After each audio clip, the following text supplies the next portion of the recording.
Welcome back to my channel. তোমরা কেমন আছো? আশা করছি ভীষণ ভালো আছো আর আমি বেশ ভালো আছি। চলেছি আর নতুন ব্লগ নিয়ে। আর আজকের ব্লগটা হয়ে গেল প্রায় 2 সপ্তাহ আগে, তারও বেশি হতে পারে। তো তোমরা পুরো ভিডিওটা দেখলেই বুঝতে পারবে। স্টার্ট করে মানে এত কান্নাকাটি করেছি, এত কান্নাকাটি করব এখন ভালো আছি ঠিকই, কিন্তু এই ভেবেছিলাম কষ্ট হবে ঠিক, বিশ্বাস করো এতটা কষ্ট হবে আমার আমি সত্যি বুঝতে পারিনি। মানে আমি কথা বলতে পারছি না, তোমার নিজেরাই দেখতে পাবে। আমি ভেবেছিলাম যে কষ্ট হবে, আজকের ভিডিওটা এতটা পরিমাণে কষ্ট হবে আমি সত্যিই বুঝতে পারিনি। এত কষ্ট হচ্ছিল, কারণ আজকের ব্লগে তোমার দেখলেই বুঝতে পারবে। কারণ আজকে হচ্ছে দিদিরা বাড়ি চলে যাচ্ছে, মেজদিরা। এমনি হরিনাম ছিল, সবাই বাড়ি চলে গেছে, আর দিদি মেজদিরাই ছিল, পিসিমণি ছিল। তো মেজদিরা আজকে বাড়ি চলে যাচ্ছে। মেজদিরা কতদিন ছিল সেটা সবাই জানো। ওর বিয়ে হয়েছিল ঠিকই, কিন্তু ওর বিয়ের কিছুদিন কয়েক মাস পরেই কিন্তু এখানে চলে এসেছিলো প্রেগনেন্ট অবস্থাতেই। তারপর থেকে কিন্তু এখানেতেই ছিল। তারপরে তো ডোডো হওয়ার পর প্রায় 3 মাস হতে যাচ্ছে, মানে 3 মাস কমপ্লিট হয়ে যাওয়ার পরেই বোধহয় ওরা এখন যাচ্ছে বাড়ি। তো এত পরিমাণে কষ্ট হচ্ছে, মানে কি বলবো, আমার চোখ মুখ দেখে বুঝতেই পারছো আমি এতটা কাঁদবো আমি নিজেও ভাবতে পারিনি। আমি কথা বলতেই পারছিলাম না, বিশ্বাস করো। আর আমাকে দেখতেও খেপিটের মতনই লাগছে। আমি যে একটা ভ্লগ বানাই বা ভ্লগ করি, আমি যে একটু সেজেগুজে থাকবো সেটাও করি না। আমি মানে যেমনটাই থাকি তেমনটাই তোমাদের সাথে ভিডিও অন করে দিই। আর চুল টুল ঠিক করে আর সেরকমভাবে মানে ভিডিওর সামনে আসা হয় না। ওটাই উচিত আর কি, মানে একটু যে সেজেগুজে বা বেশভূষ করে আসা, কিন্তু আমার সেরকম হয় না, আমি ওই করে দিই। যাই হোক, তোমাদের কি দেখাচ্ছি তোমরাই দেখো। আমার খেপি অবস্থায় আমি বাইরে এভাবেই থাকি সবসময়। তো যাই হোক, আমার এত কষ্ট হচ্ছিল, আমার মানে কিছু বলার ভাষা পাচ্ছিলাম, যেটাই বলছিলাম যে এই পুরো ফাঁকা হয়ে যাবে বাড়িটা। ওর এত চঞ্চল, মানে এত মুখের শব্দ, এত হাত পা ছোড়া, কান্না কাটি, হাসি। মুখে তো সবসময় হাসি লেগেই থাকে, কিন্তু ওই ভিডিও অন করলে বা ছবি তুললে ওর মুখে কোনো হাসি কোনো প্রকার থাকে না, ফোনটার দিকে একভাবে তাকিয়ে থাকে। তো সেই জন্য তোমাদের সাথে শেয়ার মানে দেখাতেও পারি না যে ও কতটা পরিমাণে হাসে। ভীষণ হাসতে পারে, ভীষণ। একটু ডোডোবাবু বললেই হেসে একদম গড়াগড়ি, এরকম ব্যাপার। আর ওই গালে গালে হাসি, মানে গালে গালে নয়, ওই ঘাড়ের কাছটাতে, গলার কাছটাতে ওকে যদি ঘষা হয় না ও ভীষণ হাসে। তো তারপরে আমি না ওকে রেখে ঘুম থেকে উঠে ওর সাথে আদর করে আমি চান করে নিয়েছিলাম। আর দিদিরা নয়, দিদিরা দেখতে পাচ্ছিলে যে দিদিরা ছিল না, সুমিতদাও থাকেনি, কারণ ওরা একটু বেরিয়েছিল বাজারে।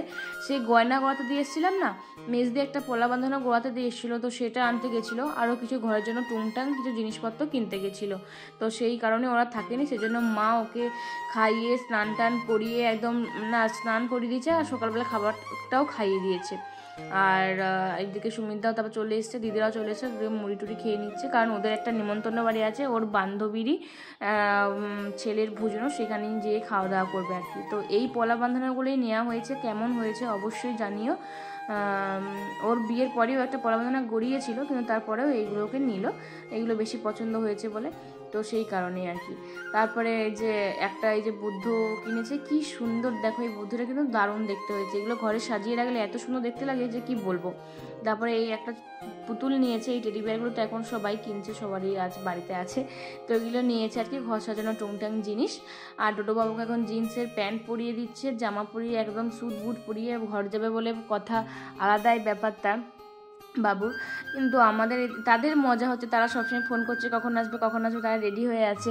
কিন্তু আমাদের দিকে সত্যি মানে এত কষ্ট হচ্ছিল, আমার মায়ের, সবারই, ভাইয়ের, বাবার তো বিশেষ করে, মানে শুধুই বলছে যে ঘরটা ফাঁকা হয়ে গেল, ঘরটা ফাঁকা হয়ে গেল। আমিও তাই বলছি যে এই পুরো ঘরটাই ফাঁকা হয়ে যাবে।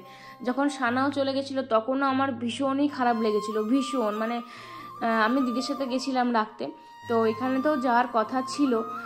তারপরে মা বললো, মাও বলছিল যে যা যা, কিন্তু তারপরে ভাবলাম যে আসার পথে বড্ড কষ্ট হবে, দূর, অনেকটাই দূর, আর বড়দির বাড়ি ছিল এখানটাতেই, তো আমি এখানটাতেই চলে আসতে পেরেছিলাম। কষ্ট হয়েছিল ঠিকই, কিন্তু মেজদিকটা হলে আরোই কষ্ট হবে, অনেকটা আসতেও হবে। তো সেই কারণে আমি আর যাইনি, যে না থাক আমি আর যাবো না, আরও বেশি কষ্ট হবে, তার থেকে দরকার নেই, আমি যাবো না, আমি আসতেই পারবো না তখন। তো এত খারাপ লাগছিল ওকে, শুধুই সেজন্য কোলে করছিলাম আর আর ভাবছিলাম যে 3টে মাস দেখতে দেখতে কী করে কেটে গেল। এইটুকু পুচকি ছিল, তাকে লালন পালন করে এতটা বড় করা হয়েছে, গোলুমলু করা হয়েছে। ওকে ফোনেতে অতটা কেমন লাগে আমি জানি না তোমাদের, কিন্তু অরিজিনালি ও এত কিউট, কি বলবো, এত কিউট দেখতে লাগে ওকে, মনে হয় যেন চটকে খেয়ে নি, এতটা কিউট। আর ফোন দেখলে গোমরা মুখো, ফোন দেখলে এত মানে ক্যামেরা পার্সন একদমই নয়, সেটা দেখেই বোঝা যাচ্ছে। তো তারপরে দেখে মা বললো যে ঠাকুরগুলো একদম প্রণাম করে আয় আর সবার সাথে দেখা করায়, যেহেতু চলে যাচ্ছে এতদিন ছিলেন। তো সেই কারণে এখানে আমাদের যেখানে হরিনাম হয়েছিল আমাদের দুর্গা মন্দিরে ওখানে প্রণাম করে নিলাম, কিন্তু মেজদি উঠলো না, কারণ মেজদি খেয়ে নিয়েছিল। সেই কারণেই আর বললো যে আমি তাহলে বেদিটাতে উঠবো না, এখান থেকেই প্রণামটা করে নিই। তারপরে এই যে বৌদিদের সাথে সবার সাথে দেখা টাকা করে নেবে, রীতা বৌদি, বড় বৌদি আর সবার সাথে যেখানে যার যে ছিল সবার সাথে দেখা টাকা করবে, কিন্তু সবারই ভিডিও হয়তো আমার নেওয়া হয়নি, অত ভিডিও করলে তো বড় হয়ে যাবে, সেই কারণে অতটা সেভাবে নেওয়া হয়নি আর কি। তো যাই হোক, এটা হচ্ছে যে আমার রীতা বৌদি, আমার দাদার বাড়ি এটা। সে আকাশ ভাইপো, তোমরা অনেকেই চেনো, যে তোমরা অনেকেই জিজ্ঞেস করো ওটা কি হয় তোমার, ওটা আমার ভাইপো হয়, এই দাদার বৌদির ছেলে হয় ওটা আকাশ। তো যাই হোক, তো ভীষণ খারাপ লাগছে, মানে কি বলবো, আমার না কিছু বলার ভাষা আমি খুঁজে পাচ্ছি না এই মুহূর্তে। শুধু এটুকুই ভাবছি, মানে এখন আমাদের এটাই হচ্ছে যে জোরে করে কথা বললে এই চুপ কর, আস্তে করে কথা বল, ডোডো উঠে যাবে, এই দরজাটা আস্তে করে বন্ধ কর, ডোডো উঠে যাবে, এইটাই শুধু হচ্ছে। মানে ওদের চলে গেছে, ওদের নেই, সেটা আমাদের মাথাতেই আসছে না। শুধু মনে হচ্ছে যেন এই ডোডো শুয়ে আছে, ও ঘুম থেকে উঠে যাবে, এই ও ইয়ে হয়ে যাবে, মানে এরকম ব্যাপার আর কি। কিছুতেই মনে হচ্ছে না যে ডোডো নেই, ঘরটা এত ফাঁকা ফাঁকা লাগছে। শুধু ডোডোর জন্য নয়, মেজদির জন্য। মেজদি রাস্তা ভীষণ ভারী, মানে ও বাড়িতে থাকলে এত হই হই হয়, সবসময় হাসি ঠাট্টা, খাওয়া দাওয়া এই সেই মানে লেগেই থাকে, কিন্তু ও বাড়িতে নেই। আমি মা একেবারেই একদম চুপচাপ, ভাইয়ের মতন। বাবাও দোকানে থাকে, বাবা আসে, খাই দাই, ঘুমায়, আবার চলে যায়, এরকম ব্যাপার হয়, মানে ওই অল্প স্বল্প। আমিও যেমন ঘুম থেকে উঠি, তারপর ফোন নিয়ে বসে পড়ি, মায়ের কাজ সারে, রান্না টান্না করে, তারপরে আবার সে খাওয়া দাওয়া, এই সেই একই জীবন, মানে কোনো হইহর নেই, কোনো হট্টগোল নেই, এরকম ব্যাপার আর কি, সেই একঘেয়েমি হয়ে গেছে।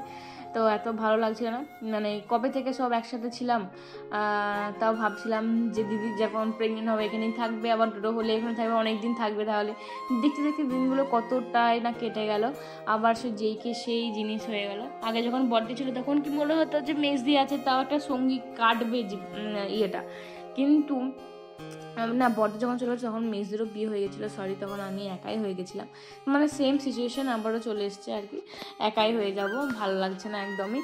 তো এদিকে সব দিদি ব্যাগ ট্রাগ গুছিয়ে নিচ্ছে, বেরও করে দিচ্ছে, ভাই সব একে একে, গাড়িও চলে এসছে, ভাই একে একে সব গাড়িতে তুলেও দিচ্ছে। তো সেই জন্য এই গাড়িটা যতক্ষণ আসলাম ততক্ষণ মনটা একটুখানি ঠিক ছিল, গাড়িটা চলে আসতে মনটা আরোই খারাপ হয়ে গেছে। আর বাবাও ছিল না, বাবা পিসিমণিকে নিয়ে গেছিলো, একটু দরকার ছিল, তো সেই কারণেই দোকানে একটু বাজার নিয়ে গেছিলো। তো তারপর বাবাকে ফোন করলাম যে গাড়ি চলে এসো, তারপর দেখলাম বাবা নিজে থেকেই চলে এসছে। বাবারও মনটা এত খারাপ, শুধু চলে গেছে বলে শুধু বলছে সমুকে ফোন করি, সমুকে বলি চলে আসতে, এই সে মানে এরকম আর কি, মন একদম ভীষণ খারাপ। আর মায়ের তো অবস্থা পুরোপুরি খারাপ, কারণ মাই তো ডোডোকে নিয়ে সব সময় থাকে, খাওয়ানো, ঘুম পাড়ানো থেকে শুরু করে চান করানো, সব এভরিথিং করে। মেজদিও করতো আর মাও করে, অবশ্যই করে, এরকম আর কি। সানাকেও মা যেমন মানুষ করে দিয়েছে, আর সেরকম ডোডোকেও অনেকটা মানুষ করে দিয়েছে। তবে ডোডো আর কিছুদিন থাকলে এখানে ভালো হতো, মানে ভুজনোর কিছুদিন আগে গেলেই ভালো, যেমন সানা গেছিলো ভুজনোর কিছুদিন আগে, 10-15 দিন আগে গেছিলো, সেরকম যদি মেজদিও যেত তাহলে ভালো হতো। তো যাই হোক, আর 1-2 মাস থাকি গেলেই মানে আমাদেরও শান্তি লাগতো, সবই ভালো লাগতো আর কি। ওখানে যেয়ে কেমন কি থাকবে না থাকবে, কি করতে পারবে দিদি, ঠিকঠাক মতন করতে পারবে কিনা, সেজন্য। আর এদিকে মা ওই নাগদোনা পাতাটা একটু দিয়ে দিয়েছিল, যাতে কোথাও গেলে ওটা লাগাতে মানে লাগিয়ে দিতে পারে, একটা নজর না লাগার ক্ষেত্রে খুব ভালো, বা কিছু অশুভ কিছু হতেও পারবে না, সে কারণে ওটা লাগায়। সেজন্য মা বলেছিল যে একটা পুয়ো দিচ্ছি, গাছটা লাগিয়ে নিবি আর সব করে নিবি। তো এরপরে চলে যাবে, সেজন্য একটু হামু খেয়ে নিলাম, আর যাবার আগে ঘুমিয়ে গেছে বেচারি। তো সবাই এসেছিলো, বৌদিরা কাকিরা সবাই এসেছিলো, আর দিদি এদিকে কান্নাকাটি ভীষণভাবে শুরু করে দিয়েছে প্রথম থেকেই, মানে 2 দিন আগে থেকেই কান্নাকাটি করছিল। তো এখন তো একটু বেশি কান্নাকাটি করছে, কিছু করার নেই, মানে বুঝতে পারছি আমি নিজেই এত কান্না পাচ্ছিল আমার, আমি কি বলবো তোমাদেরকে। তো সবাই ভীষণ কাঁদছিল, দিদি বলছিল যে যাবি তোরাও বাড়ি যাবি, আমার বাড়ি যাবি, যাওয়াই হয় না। মানে অনেকটা দূর বলে যাওয়া হয় না সেভাবে, আর আমার আবার কোথাও যেতেও ইচ্ছে করে না নিজের বাড়ি ছাড়া সেরকমভাবে। তো সেই এই আর কি। তো গোপাল দাদা আরে সবাই এসেছিলো, বড় বৌদি আরে সবাইকে প্রণাম করে। আর মেজদি প্রচণ্ড পরিমাণে কান্নাকাটি করছিল, এত খারাপ লাগছিল কি বলবো, মানে কি বলবো আর কিছু, মানে যাই হোক একটু ইমোশনাল হয়ে গেছিলাম। তারপরে মা এই যে বললো উঠে পর আর দেরি করিস না, কারণ 12টার আগে ঘর পৌঁছাতেই হবে। তারপর ওদের আবার নেমন্তন্ন বাড়ি আছে সেই কারণে। আর মা তো ডোডোকে ছাড়তেই চাইছিল না, মাও ভীষণ কান্নাকাটি করছিল, কিন্তু কিছু করার নেই, ছাড়তে হবেই। বাড়ির নিজের বাড়িতে যেতেই হবে, বাপের বাড়িতে থাকলে তো আর হবে না, শ্বশুর বাড়ি মেয়েদেরকে করতেই হবে।